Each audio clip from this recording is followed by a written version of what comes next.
બનાસકાંઠાના ડીસામાં અકસ્માત સર્જાયો, જ્યાં લુણપુર ગામ પાસે બે બાઇક સામસામે અથડાતા અકસ્માત સર્જાયો. અકસ્માતમાં 3 યુવકોના મોત નીપજ્યા. અકસ્માત બાદ સિવિલ હોસ્પિટલમાં લોકોના ટોળા ઉમટ્યા. સમગ્ર મામલે પોલીસે તપાસ હાથ ધરી છે.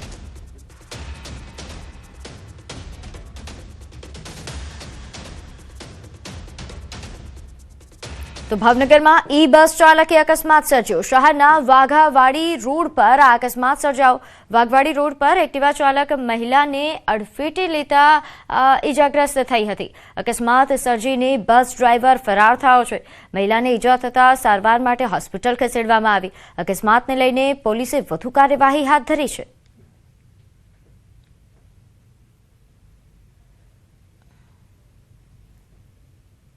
તો વડોદરાના જેતલપુરના ઇન્ડિયા બુલ્સ મોલમાં યુવકને મારવાનો મામલો સામે આવ્યો છે, જ્યાં યુવકને મારનાર બંને શખ્સોની કોટા પોલીસે અટકાયત કરી છે. પોલીસે કાર્યવાહી કરવાને બદલે માત્ર માફીનામાની સ્ક્રિપ્ટ ભણાવી.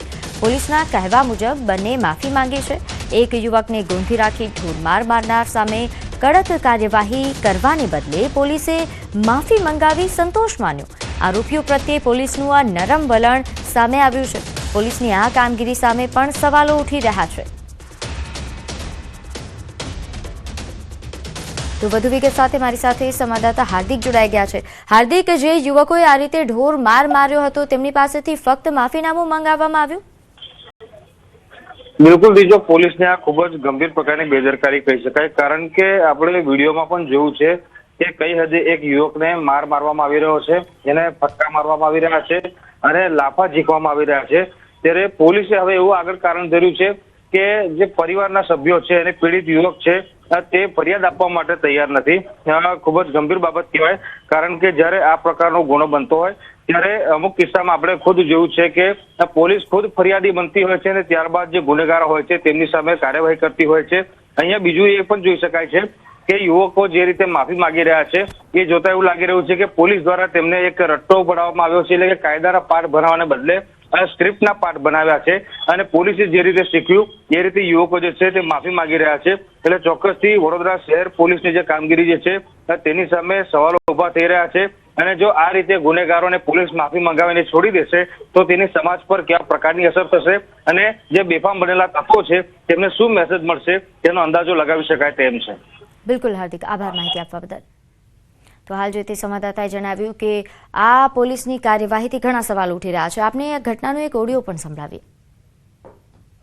નાની મોટી બાબતે મિસઅન્ડરસ્ટેન્ડિંગ થતા તો હાથ મારીને અમારા વચ્ચે અંદર ઝઘડો થઈ ગયો. એના પછી પોલીસ દ્વારા અમારા પર કાર્યવાહી કરવામાં આવી. અટકાયતી પગલાં લેવામાં આવ્યા, જેમાં અમે પોલીસે પૂરેપૂરું કોઓપરેટ કર્યું અને પોલીસ દ્વારા અમને કાયદાનું ભાન કરાવવામાં આવ્યું અને અમે અમારાથી જે કંઈ કૃત્ય થયું છે એને પર અમે અમારી ભૂલ માનીએ છીએ. નાની મોટી બાબતે મિસઅન્ડરસ્ટેન્ડિંગ. તો વડોદરાની સયાજી હોસ્પિટલ ફરી એકવાર વિવાદમાં આવી છે. સર્વન્ટ સ્ટ્રેચર કે વ્હીલચેર ન આપતા દર્દી નીચે ઢસડાઈને જવા માટે મજબૂર બન્યા. વ્હીલચેર ન અપાતા દર્દી નીચે ઢસડાઈને જઈ રહ્યા છે. દર્દીને પગમાં ઈજા થતા સારવાર માટે સયાજી હોસ્પિટલ આવ્યા હતા. દર્દી સાથે કોઈ ન હોવાથી સારવાર બાદ એકલા છોડી દેવામાં આવ્યા. ઇમરજન્સી વિભાગમાં પગની સારવાર કરવામાં આવી હતી. દર્દી જમીન પર ઢસડીને જતા હોવાનો વિડીયો પણ વાયરલ થયો છે. સમગ્ર મામલે એસએસજીના આરએમઓએ જણાવ્યું કે નિયમ મુજબ દર્દીને સર્વન્ટ સાથે જ વ્હીલચેર અથવા સ્ટ્રેચર ખસેડવા માટે આપવામાં આવે છે. વાયરલ વિડીયો મામલે તપાસ હાથ ધરવામાં આવશે.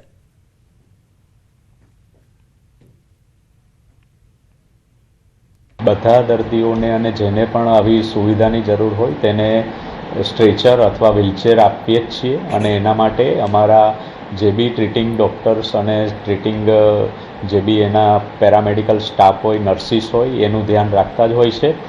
અને એ પ્રમાણે દર્દીને સર્વન્ટ સાથે જ વ્હીલચેર અથવા સ્ટ્રેચરમાં મોકલાય છે. આ કિસ્સામાં શું થયું એની તપાસ ચાલુ છે. જો તમે વોટ્સએપ પર મેસેજની ચકાસણી કર્યા વગર મેસેજ ફોરવર્ડ કરો છો તો સાવધ થઈ જજો. સુરતના કાપોદ્રા વિસ્તારમાં બાળક ચોરી જવાની અફવાનો મામલો સામે આવ્યો, જેમાં મેસેજ વાયરલ કરનાર મહિલા અને તેના પરિવારે જાહેરમાં માફી માંગી છે. મહિલાએ મેસેજની ચકાસણી કર્યા વગર જ મેસેજ ફોરવર્ડ કર્યો હતો. ડીસીપી આલોક કુમારે આ સમગ્ર મામલે સત્તાવાર માહિતી આપી છે અને સોશિયલ મીડિયા પર આવા મેસેજ વાયરલ ન કરવા માટે અપીલ પણ કરી છે. આ અફવા ફેલાવનારા તત્વો સામે કડક કાયદેસરની કાર્યવાહી કરવામાં આવશે. पुलिस की टीम वहां पे पर्सनली जाके वहां पे निवेदन लेके और तपास करके आई है और वहां से ऐसा कोई भी इंसिडेंट रिपोर्ट नहीं हुआ है. जो भी वीडियो या मैसेज जो भी सर्कुलेट किए जा रहे हैं ये दूसरे जगह के हैं और ये फॉल्स है. अलंकार रेसिडेंसी है कापोद्रा विस्तार में, वहां पे किसी व्हाट्सएप मैसेज के थ्रू ये वहां पे किसी महिला के पास आया और उस महिला ने बिना ही इंफॉर्मेशन को वेरीफाई किए हुए उनके व्हाट्सएप ग्रुप जो सोशल मीडिया का ग्रुप है उसमें उन्होंने पोस्ट किया. वहां से ये जो रेसिडेंसी का जो ग्रुप है, सोसाइटी का जो ग्रुप है, वहां से अलग अलग सूरत के अलग अलग सोसाइटीज में ये मैसेज गया और ये वायरल मैसेज की तरफ फैल रहा है. જે બાળકોને ઉઠાવી જવાનો ઓડિયો વાયરલ થયેલો છે, જે ઓડિયો અમારા અલંકારની નારી ગ્રુપમાં આવેલો છે, તો એ સાંભળી અને મનીષાબેન અમારા જે ઉપર રહી છે એ મનીષાબેનથી ભૂલથી એને સાંભળ્યું અને એને ખરાઈ કર્યા વગર એને બીજે ફોરવર્ડ કરી દીધો છે. બીજે એટલે અલંકાર નારી ગ્રુપમાં ફોરવર્ડ કરેલો. તે ખરાઈ થઈ તો પછી ખ્યાલ આવ્યો કે ખરેખર આ ઓડિયો ખોટો છે.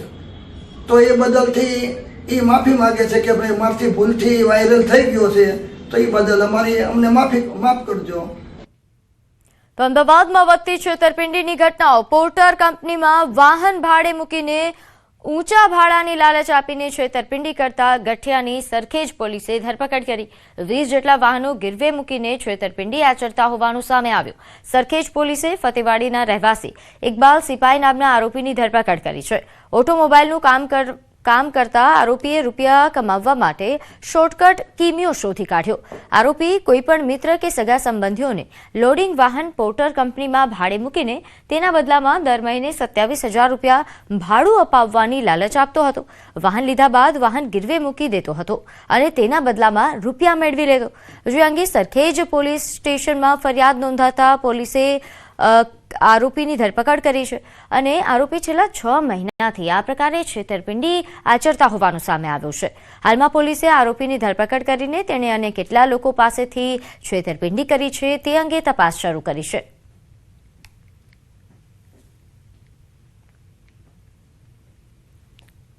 ગઈકાલે સરખેજ પોસ્ટે ખાતે ઇકબાલભાઈ રહીમભાઈ સિપાઈ કે જે વેજલપુરમાં ફતેવાડી એરિયામાં રહે છે, કે જે ઓટો કન્સલ્ટન્ટનું એક કામ કરતા હતા, તેમની કાલે એક વાહનોની છેતરપિંડીના ગુનામાં ધરપકડ કરવામાં આવી છે. તેની એમો એવી હતી કે તે આ વાહન ચાલક જે હોય તેના માલિકો હોય, જે મોટાભાગે પિકઅપ ડાલા તથા આઈસર ગાડીઓ હતી, તેના માલિકોને પોતે પોર્ટર કંપનીનો કોન્ટ્રાક્ટ ધરાવે છે અને તેમાં પોતાની ગાડીઓ ભાડે આપશે ને તે લોકોને મંથલી 27,000 રૂપિયા ભાડું ચૂકવશે. તે વિગતેની લાલચ આપીને તેઓની ગાડીઓ બધી પોતે કબજે લીધેલ. બાદમાં તેઓને સ્ટાર્ટિંગમાં એકાદ વખત ભાડું ચૂકવેલ, બાદમાં ભાડું પણ ચૂકવતા નહોતા તથા તે લોકો કોન્ટેક્ટ કરતા હતા તેનો ફોન પણ ઉપાડતા નહોતા. અને પછી તપાસમાં જાણવા મળ્યું કે સદરુ પિકઅપ ડાલા અને આઈસર ગાડીઓ તેમના ઇકબાલભાઈ દ્વારા અલગ અલગ જગ્યાએ લગભગ ધાંગધ્રા પાટડી વિસ્તારમાં અલગ અલગ જગ્યાએ ગીરો મૂકીને પોતાના ઘરે પોતાની માતા તથા પિતા બીમાર છે તેવું બહાનું કાઢીને અલગ અલગ જગ્યાએ સદરુ વાહનો ગીરો મૂકેલા. સમાચારોમાં હાલ સમય થયો.